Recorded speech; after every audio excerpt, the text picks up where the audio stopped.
Ladies and gentlemen, the Honorable Vice President Sara Zimmerman Duterte.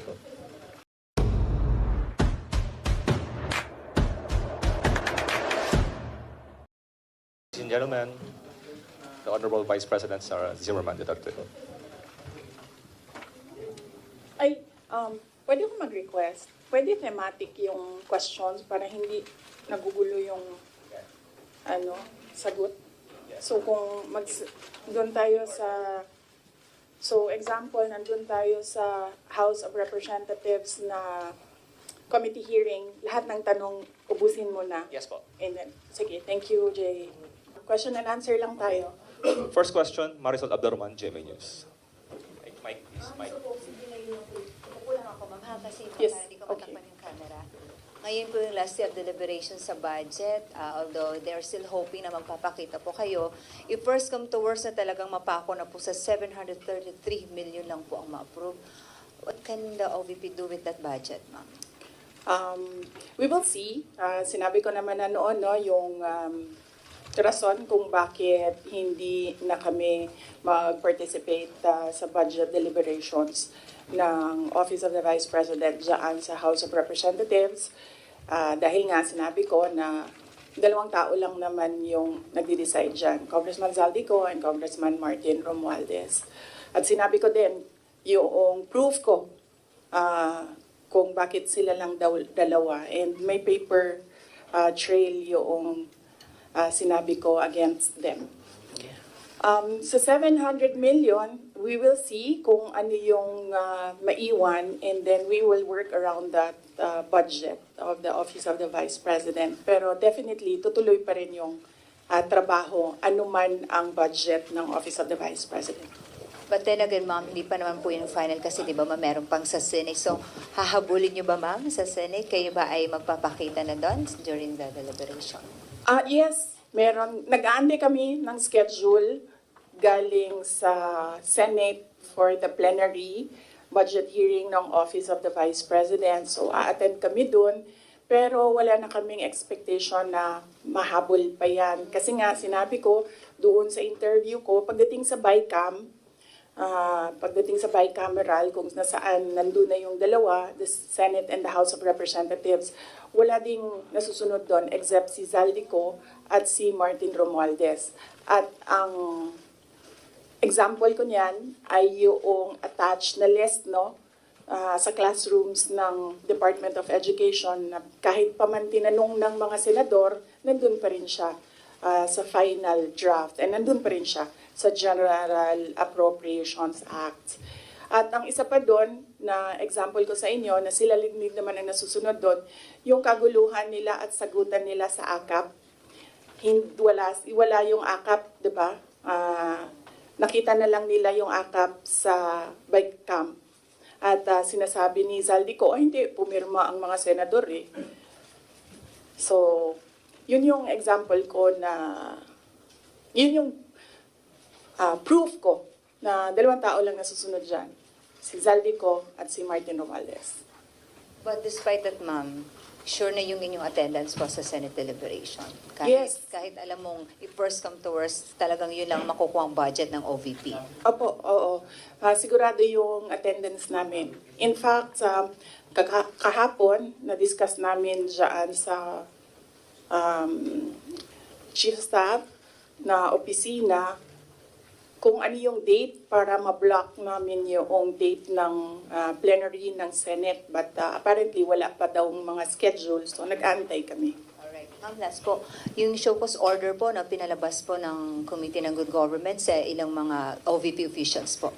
Opo, nabanggit kanina noong nagmo-monitor ng hearing na meron ng show cause order yung ibang mga personnel ng Office of the Vice President. Sabit lang namin sa aming legal dito sa OVP, meron naman kaming legal division, and then we will ask our lead lawyer to come up with a legal opinion. Next, there's a follow-up question from Bea regarding the OVP budget. Hi ma'am, good afternoon po. Bea Peniza from Bomba Radyo po. May I ask po ma'am, given the budget nga po na 700 million, napatak po tayo sa mga ganong digits, sa paglilibot nyo din po kasi sa mga lalawigan, ano po yung mga urgent matters or urgent concerns na napapansin nyo na kailangan talaga ng mga sambayan ng Pilipino? And paano nyo po ito mafu-fulfill given that budget po? Ang Office of the Vice President naman kasi, it's complementary yung mga projects namin sa iba't ibang departments ng gobyerno. Meron kaming tally dito sa Office of the Vice President kung gaano kadami yung mga nag-a-access ng projects at ano yung mga projects na ina-access nila. Ang number one talaga dyan is medical and burial. Makikita niyo yan sa lahat ng mga bill sa hospital, laging kulang yung pambayad ng mga relatives ng pasyente. Yan ang number one. And then number two is financial assistance, yung mga hingi nila na augmentation sa kanilang pang-araw-araw. Minsan panggastos, minsan pangbayad sa kuryente, minsan pangbayad sa upa ng bahay, minsan naman humihingi sila kasi nagkukulang na yung pangbayad para sa paaralan, eskwelahan ng mga bata. So iba-iba yung rason nila, pero the same yung request nila, financial assistance. And ang sunod niyan is yung request hindi lang ng mga taong bayan, but ng mga local government units or even mga barangay officials. Kapag merong disaster, humihingi sila ng tulong para sa pagkain, food and non-food supplies ng mga biktima ng calamity. So yun yung top 3 na lagi naming ma-encounter na hinihingi sa Office of the Vice President. In fact, hindi lang yan sa OVP kasi nung mayor ako, halos the same yung requests ng mga tao. So for the final question ko po ma'am, punta naman po tayo sa Office of the Vice President po na personals po. So dun po sa budget na po na yun, paano po kaya, hindi po ba mabibitin yung mga personals nyo po pagdating po sa kanilang mga sahod or mga income po nila? Hindi naman po ba sila mabibitin given that budget po? Or may mga benefits pa po ba rin silang matatanggap with that budget? Yun po, ma'am. Yes, oo. Kasi ang unang-unang ginagawa ng budget is pinupondohan niya yung obligations ng gobyerno. Kapag permanent employee ka, obligation ng gobyerno lahat ng bayad sa iyo, hindi lang yung sahod at iba, kasali na yung iba pang benefits. So yan, hindi yan siya pwede tanggalin ng paggawa ng GAA, ng General Appropriations Act. So on that point, kung mawawalan ba sila ng sweldo at benepisyo, hindi. Kasi obligation yan ng government sa employees ng government. It's not the same for those na contracts or hindi sila employees ng government. Hindi guaranteed yung budget para sa kanila. Thank you very much po, ma'am. Okay. Next question. Bongs Magsumbol, Rappler.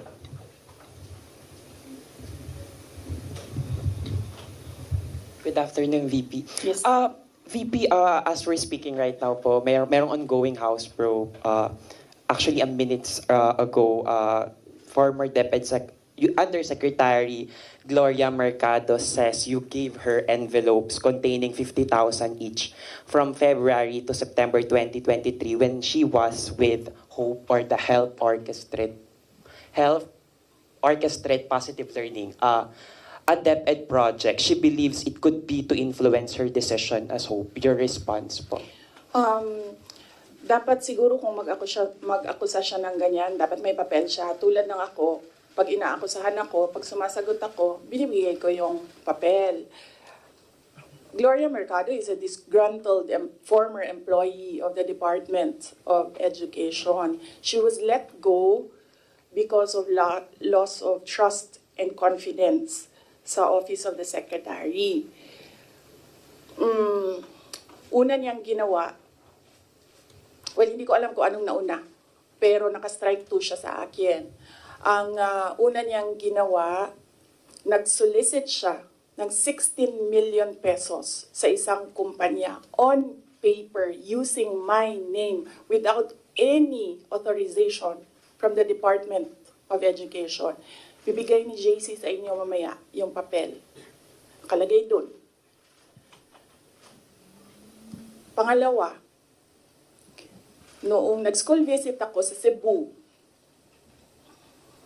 merong lumapit sa akin na teacher. Sabi niya sa akin, Inday Sara, masakit sa loob namin na mga teachers kami na nasa field. Tapos merong humahawak ng teacher items na wala dito sa aming probinsya o wala dito sa aming region. So, pinakwento ko siya. Iyon naman yung purpose ng aking mga school visits, di ba, sa iba't ibang lugar naman sabi ko, one-on-one tayo, kwento mo lahat sa akin. And then it turned out, ang HR mismo ng Department of Education, our undersecretary, took a teacher item from Region 7, nilagay niya sa central office for a non-teaching task. Ginawa niyang executive assistant niya. Ang apelido nun, Villar. Meron niyang paper trail. So, nung bumalik ako sa central office, tinanong ko, totoo ba na meron tayong teacher item galing sa Region 7 na nandito sa atin? Totoo daw, nasa HR. HR pa mismo ang gumawa ng parang injustice sa teachers namin sa field. So on that second point, hindi ko na pinalampas. Sinabihan na siya na there is a loss of trust and confidence. And you should go. And then she said na, pwede bang mag-retirement na lang ako instead na paalisin ninyo ako. Kasi ang tagal ko na, matanda na ako. And then sinabihan siya, okay, sige. You go. So she's a disgruntled former DepEd employee. At yan yung dalawa na rason kung bakit siya pinaalis. May papel yung 16 million na solicitation niya. May papel yung teaching position sa Region 7 na kinuha niya. And my experience sa kanya, ayoko, factual lang ako ayoko atakihin yung pagkatao niya. Pero when she was HR of the Department of Education, meron kasi akong time dyan for our USEX and ASEX na hindi execom.